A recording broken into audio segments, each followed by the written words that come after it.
Ethiopia is incapable of manufacturing weapons. So the weapons must be reaching them from powerful nations or from particular factions in wealthy countries who have cast their net like the mafia. Why have the powerful countries not tried to find a solution to this deprivation, cruelty, and injustice in the world? Merely issuing a statement or summoning a meeting of Committee of the United Nations and expressing disapproval is not enough. Similarly, it is wholly inadequate for the powerful countries to express sympathy with the Palestinians on TV. Why can an effort not be made to establish peace in the same way as in Iraq and Afghanistan? I am not saying that what has occurred in Iraq and Afghanistan is right or wrong, but I am merely pointing out that the more powerful countries took action according to their own perception to establish peace. A public inquiry about the Iraq war taking place at present in the UK, and many of the government officials involved are continuing to maintain that the war was justified, in spite of the fact that the vast majority of the UK public and its politicians considered the action to have been unjustified.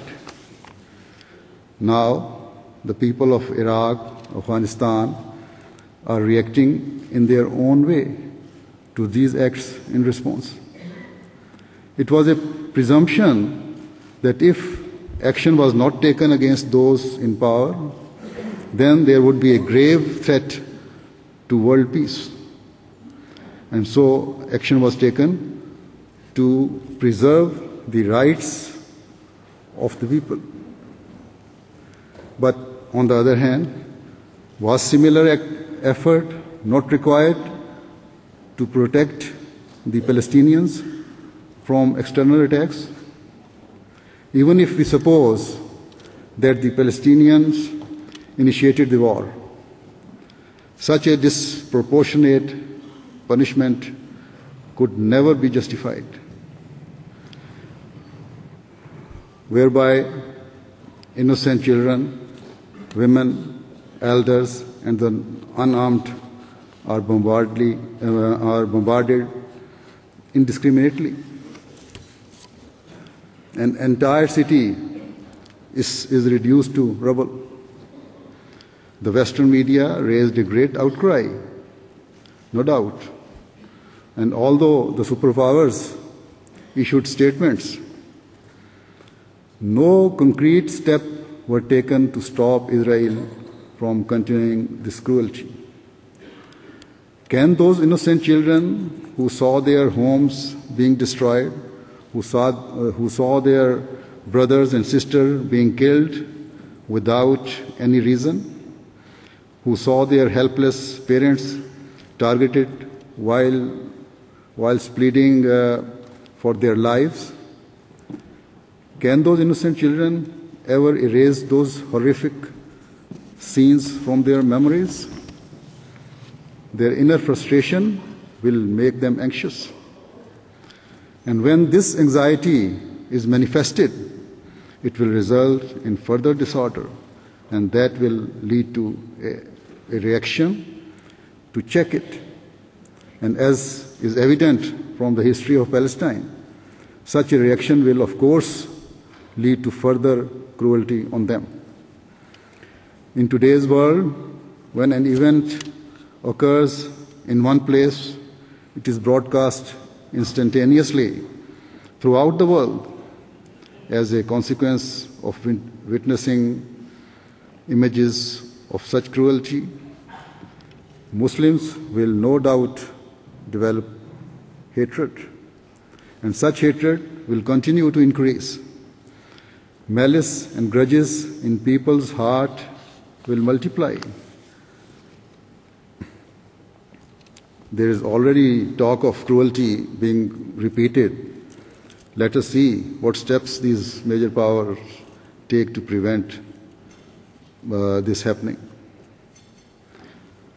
The Holy Prophet, peace and blessing of Allah be upon him, has taught us that develop peace and to remove hatred from your heart.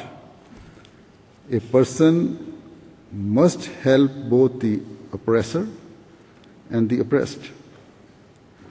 Hearing this, his companions said that they could understand the principle of helping the oppressed. But how could they help the oppressor? The Holy Prophet, peace and blessing of Allah be upon him, replied that you can help the oppressor by stopping him from acting cruelly, so that he can be saved from the wrath of God. It is necessary, therefore, to take practical steps to stop cruelty, regardless of whether it is the mighty or the weak that is inflicting the cruelty. Peace will not be established merely by adopting UN resolutions. Practical steps must be taken.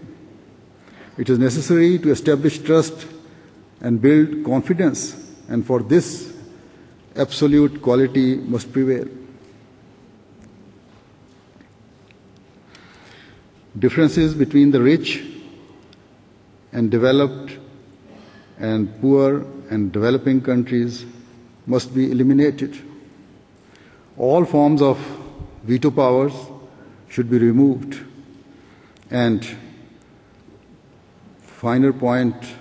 finer points of justice need to be identified. We need to be loyal to our covenants, our obligations, and our status. And this loyalty can only occur when it is followed to the letter and spirit of the law. Double standards should be eliminated. Indeed, the media has also been calling for this. The Holy Quran has taught us how to fulfill the requirements of justice. It says that even if you have to testify against yourself or your relative, then you must do so.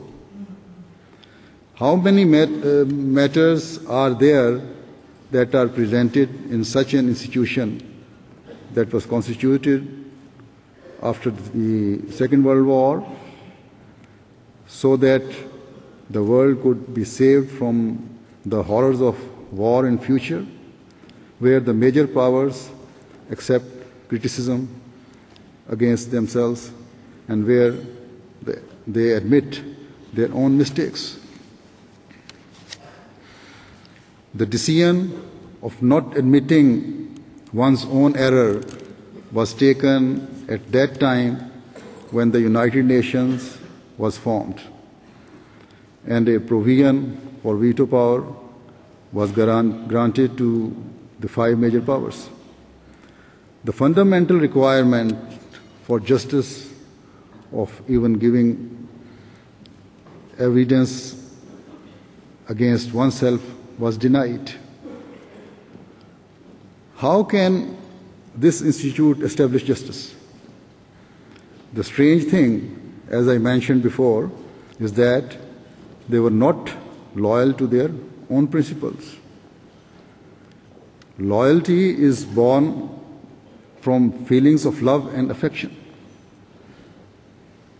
At a personal level, the feeling of love strengthens the feelings of loyalty. When a citizen loves his country, then he exhibits allegiance and makes sacrifice for the sake of the nation. If sentiments of love do not exist, then the spirit of sacrifice cannot be formed. Unless a person loves another, he can never have good feelings in his heart towards him, and he cannot faithfully fulfill the rights due to that person.